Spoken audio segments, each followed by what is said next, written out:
Brother, I don't know if that qualifies, brother. It's never just you, brother. You are an attache, brother. You have bodyguards, brother. So it couldn't have just been you. Your guards, was mine there? Yeah. Okay, well that's one. So that's no more just you. How about Hart? Was Hart there?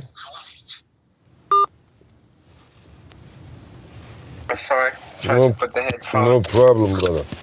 So you Yeah, all of them were there. okay. So if they were all there, brother, then that's really four. That's really at least four of you, brother. You know, that's what that is, brother. That's what that is. But it's very good, brother. I think you know it's worth noting, brother. Hopefully, you all you had documentation of that meeting there, brother. I did. Yeah, documenting. Yeah. Very, very important Some stuff. notes.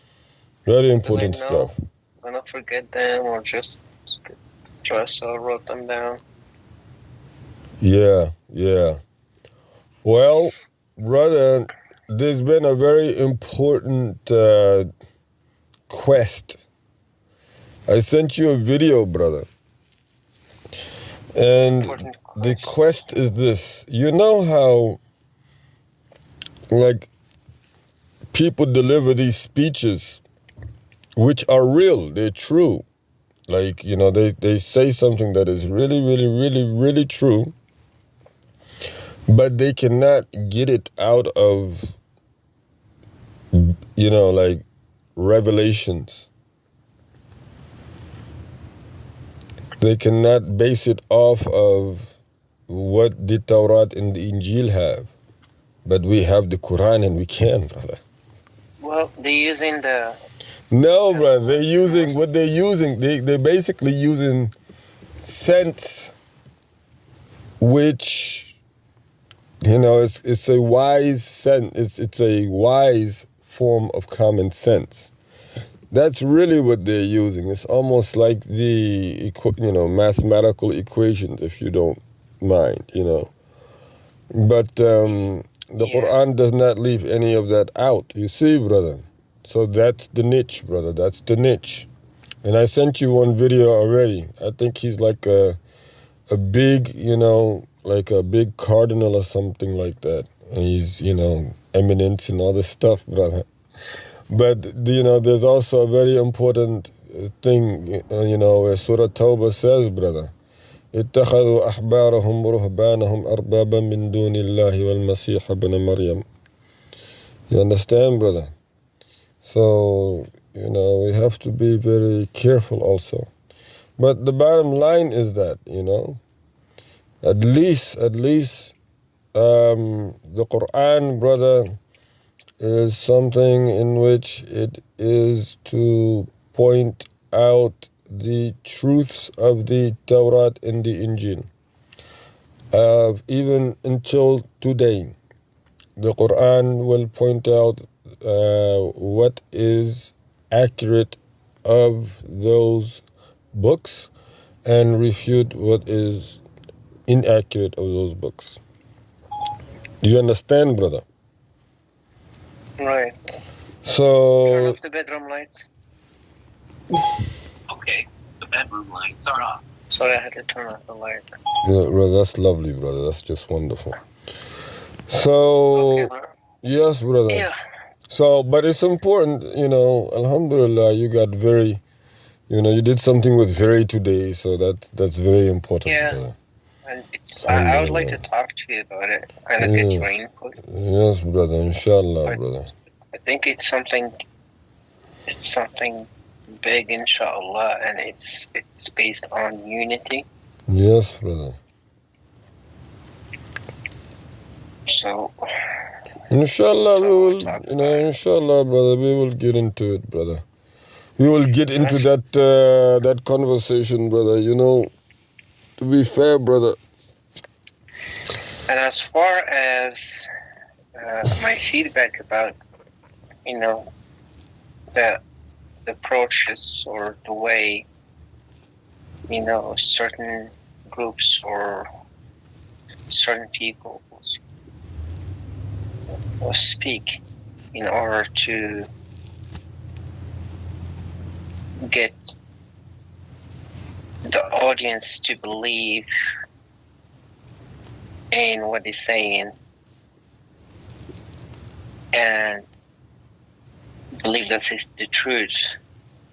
That's like a common thing that's happening all around, even in different areas in life, in business, marketing, in commercials, movies, and pretty much everywhere. So basically what's happening is, let's say for example, someone have a good, like two farmers, and one makes his products based, with hormones and all additive and all of that, and it's really bad stuff. And the other one is like don't want to hurt people who consume it, and he knows his stuff is good, is better than his competitor. But unfortunately, his competitor is being successful in selling his bad quality, harmful products to a lot of people because he managed to deceive them by, the way he communicates his truth to them. Did you, and I don't mean to cut you off, did you ever really listen to the story of Musaylama the liar? No. Okay. Maybe when I was a kid. Okay. So I'm going to explain this one thing, right? When I found, it's not the fact that I found out, I was reminded about it recently, because somewhere along the lines I did have to read it, but maybe about 15, 16 years ago when I was going through I was taking it as a study, work course study. But the point of the matter is that what you learn from history, from studying history, it will open your eyes a lot more about people today and where we are heading. It's really important to understand. Seriously. Well, because he actually goes back as far as Meccan period. I did not fully, did you know that, he actually met the Prophet ﷺ, and he claimed that he was a partner. He was a prophet. No, he was claiming to share prophethood with Prophet ﷺ. And brother, he was doing things to imitate Prophet.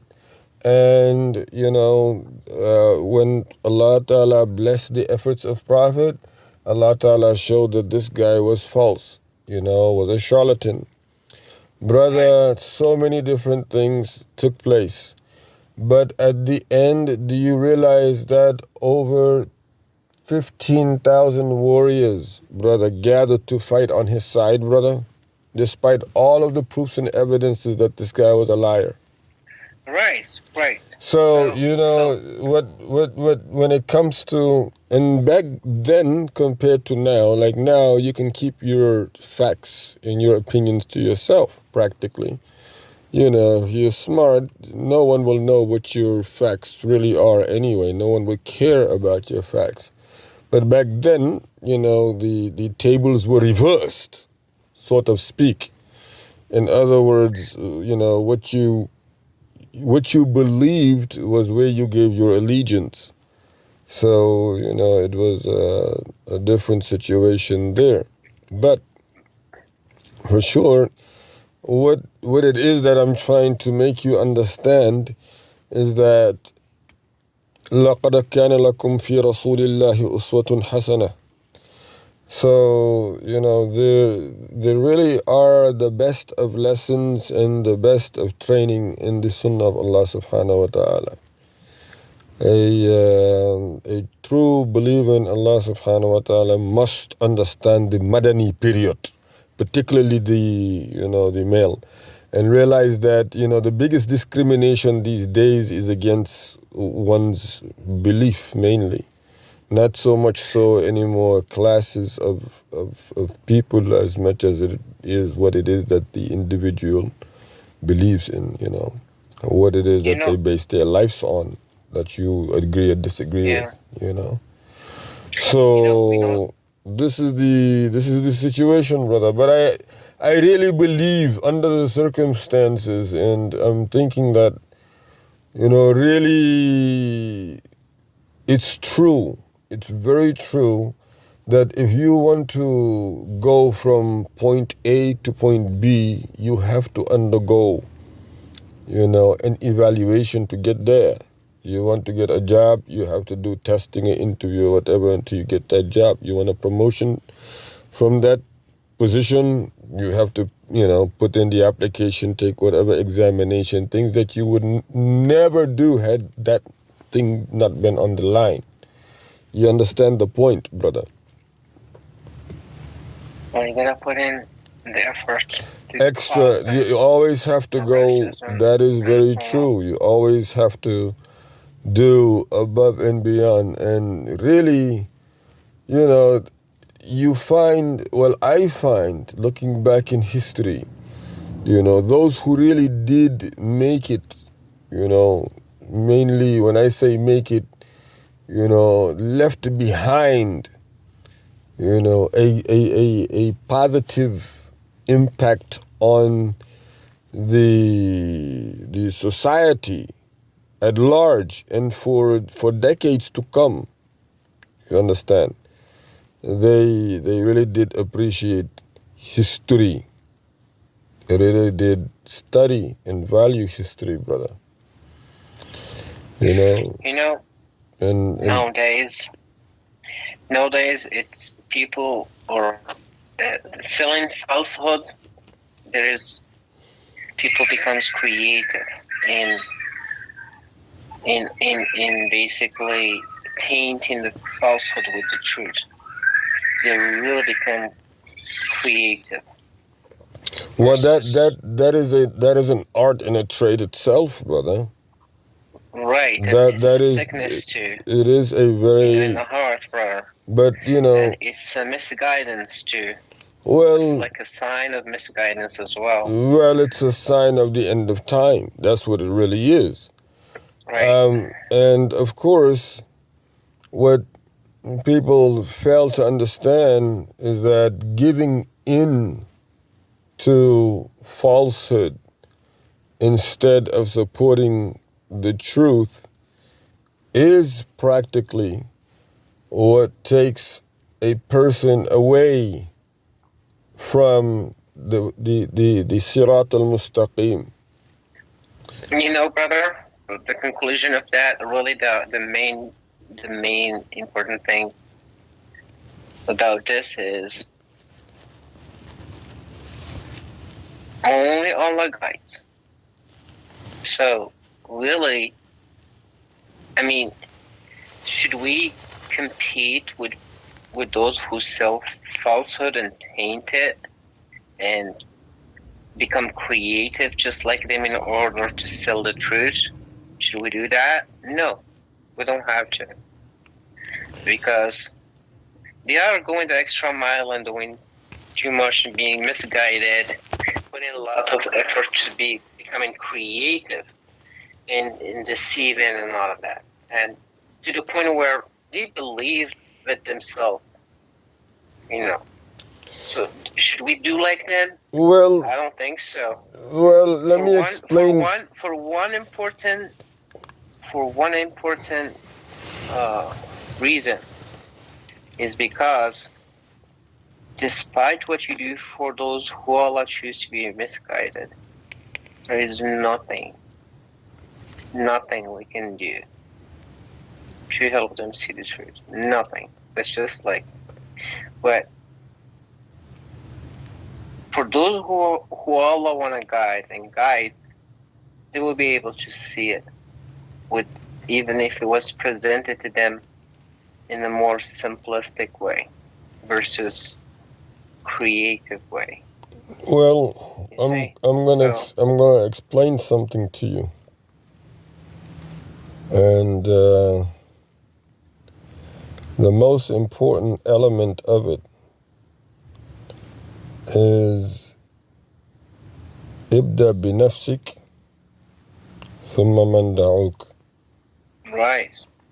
It's true. So, again, in the Sunnah of the Prophet alayhi salatu wassalam, there is the best of examples. So when you say, for example, that who are we going to compete with? We're going to confront. We're going to face off. We're going to deal with. We have to start with ourselves first and foremost. We have to know our history. We have to know our identity.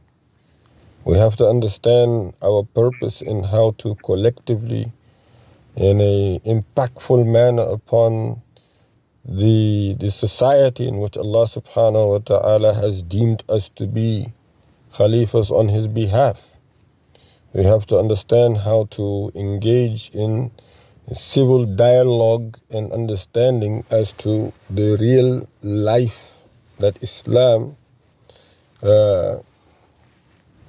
represents or Islam substantiates for our duration. That's too much, brother. That's still too much, brother. It's like giving homework to a student who's trained. His goal, like a kid, his goal is to finish his higher education, get his master's degree.